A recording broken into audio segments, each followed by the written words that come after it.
Assalamualaikum warahmatullahi wabarakatuh. Pertama-tama saya ucapkan terima kasih saya bisa ikut berperan dalam kegiatan showcasing ini tentang keberhasilan capaian reformasi peradilan terkait inovasi zona integritas.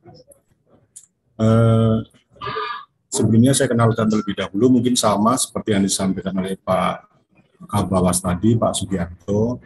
Perkenalkan, saya Bambang Wianto, Dirjen Badan Peradilan Umum yang baru, dan baru tanggal 18 kemarin kita bersama-sama dengan Pak Kabawas dan Kepala Badan Litbang Diklat Mahkamah Agung kita dilantik. Jadi mumpung kesempatan baik ini, saya perkenalkan diri.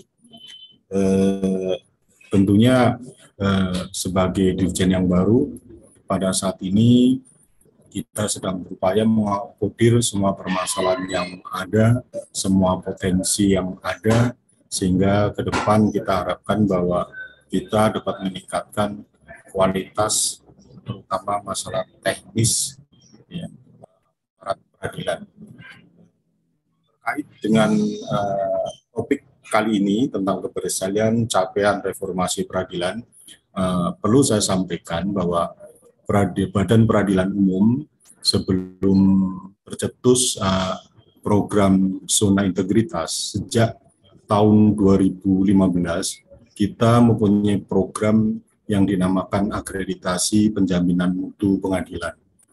Ini salah satu program yang memang murni dari Badan Peradilan Umum yang saat ini dapat dilihat merupakan wajah peradilan yang sekarang. Kita mereformasi peradilan sedemikian cepat sehingga keterbukaan standar pelayanan kita tetapkan secara sama, sehingga ketika kita berada di pengadilan manapun, maka kita akan memperoleh pelayanan yang sama. Badan Peradilan Umum telah munculkan program akreditasi penjaminan mutu ini adalah untuk menjawab perubahan yang sedemikian cepat, sehingga bentuk pembinaan yang dilakukan itu harus bersifat inovatif, terstruktur, sistematif, dan berkelanjutan. Inovatif dalam program akreditasi ini adalah program orisinil yang saat ini sudah diadopsi menjadi program Mahkamah Agung. Jadi seluruh kegiatan-kegiatan inovasi yang ada di pengadilan maka akan terakomodir di sini.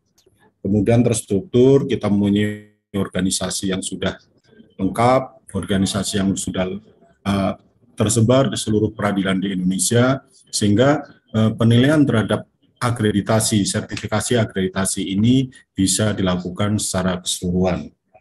Sistematik. Seluruh komponen dalam organisasi penjaminan mutu dituntut untuk terlibat dalam melakukan kolaborasi serta sinergi dalam mewujudkan Indonesian Court Proven Excellence.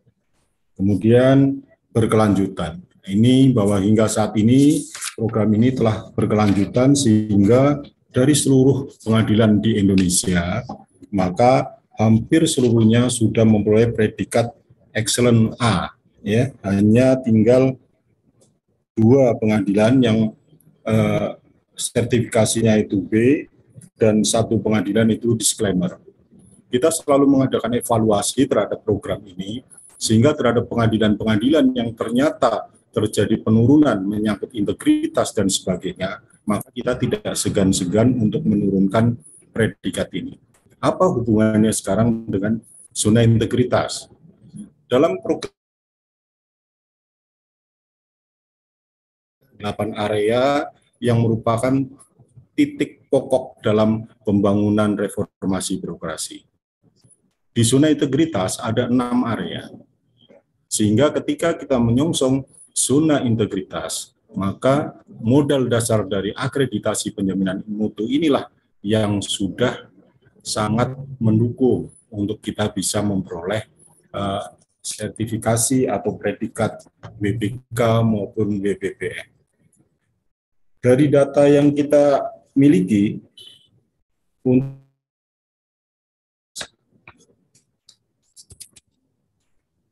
itu sudah lebih dari 100 organisasi kita yang telah memperoleh predikat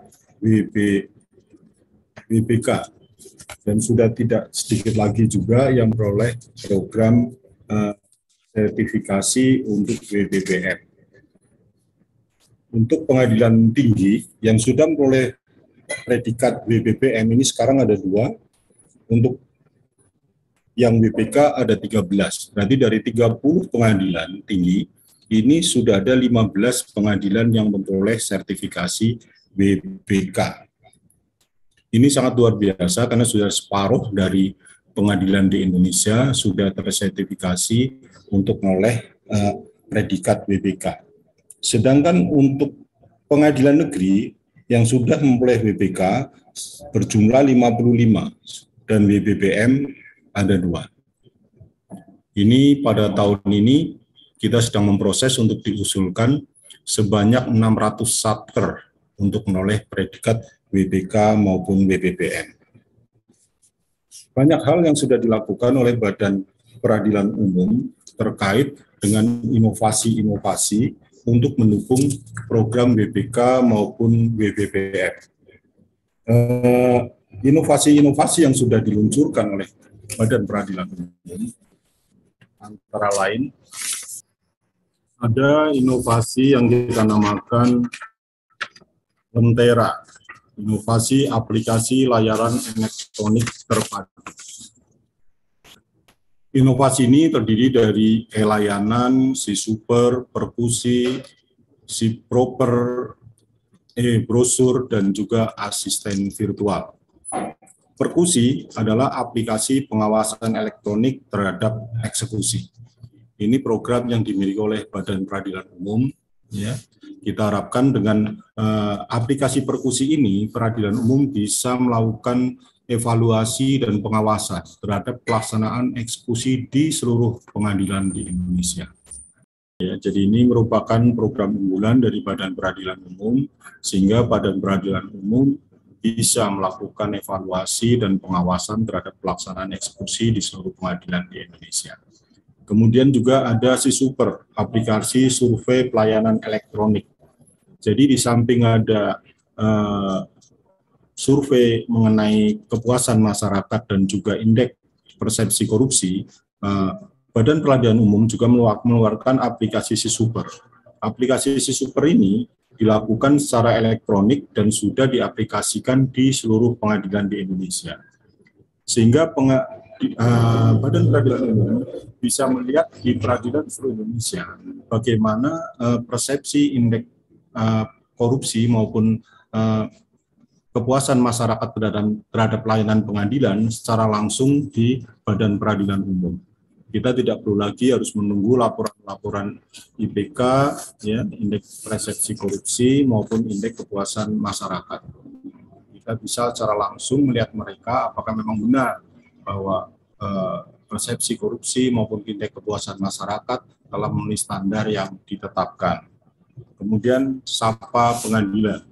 Program ini disetuskan di masa pandemi COVID-19.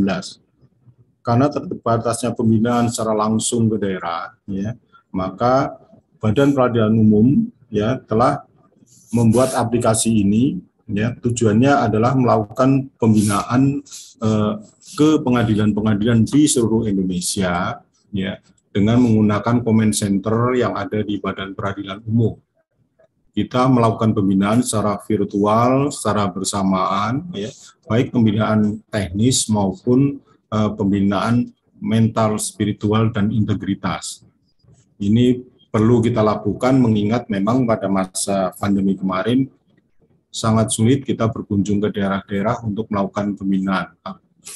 Maka program ini kita luncurkan, kita harapkan ketika pandemi pun berjalan, pembinaan dan peningkatan kinerja pengadilan tetap bisa dilaksanakan. Kemudian program restoratif justice, keadilan restoratif. Dirjen Badilum telah menerbitkan SK nomor 1691/2020 tentang pedoman penerapan restoratif justice. dalam rangka mendorong dalam rangka mendorong optimalisasi Perma, SEMA dan SKKMA mengenai restoratif justice ini. Dan dari apa yang diluncurkan oleh Dirjen Badilum berkaitan dengan restoratif justice ini, sekarang sedang ditindaklanjuti oleh Mahkamah Agung dengan akan dibuatkan perma. Karena kita berharap bahwa masyarakat, ya, baik pencari keadilan maupun pelaku tindak pidana ini mendapat perlakuan yang sama, adil. SPPTI, ini sistem peradilan pidana terpadu berbasis teknologi informasi. Kita juga mengikuti program aplikasi ini yang sekarang sudah pada tahapan yang tinggal sedikit lagi, Bapak Ibu, karena ini program yang langsung disetuskan oleh Bapak Jokowi. Pengadilan, terutama Badan Peradilan Umum, mendukung penuh program ini. Dan untuk seluruh wilayah Indonesia ada 9 item untuk Badan Peradilan Umum dan semuanya telah terpenuhi. Kemudian Dirjen Badilum juga telah menerbitkan SK nomor 1692/2022 tentang pedoman pelaksanaan pelayanan bagi disabilitas. Ini program ini juga telah diluncurkan, dan kalau Bapak Ibu bisa melihat ke pengadilan-pengadilan di seluruh Indonesia, maka sudah merupakan standar tentang pelayanan terhadap disabilitas ini. Pelayanan ini tidak hanya ditujukan kepada pengguna pengadilan, juga terhadap masyarakat yang membutuhkan layanan pengadilan. Sehingga ketika dia masuk ke wilayah pengadilan, maka rambu-rambu berkaitan dengan disabilitas dan kebutuhan tentang disabilitas sudah kita siapkan secara standar. Kita berharap bahwa pengadilan bisa memberikan layanan yang maksimal kepada masyarakat, pencari keadilan, atau yang membutuhkan layanan pengadilan tanpa membeda-bedakan kondisi mereka. Sehingga mereka diharapkan bisa mendapat pelayanan dengan baik. Itu mungkin Bapak Ibu yang saya bisa sampaikan berkaitan dengan capaian-capaian dan inovasi yang dilakukan Badan Peradilan Umum guna menyongsong pembangunan zona integritas di pengadilan dan juga dalam rangka peningkatan integritas di pengadilan. Lebih dan kurangnya mohon maaf. Terima kasih. Wassalamualaikum warahmatullahi wabarakatuh.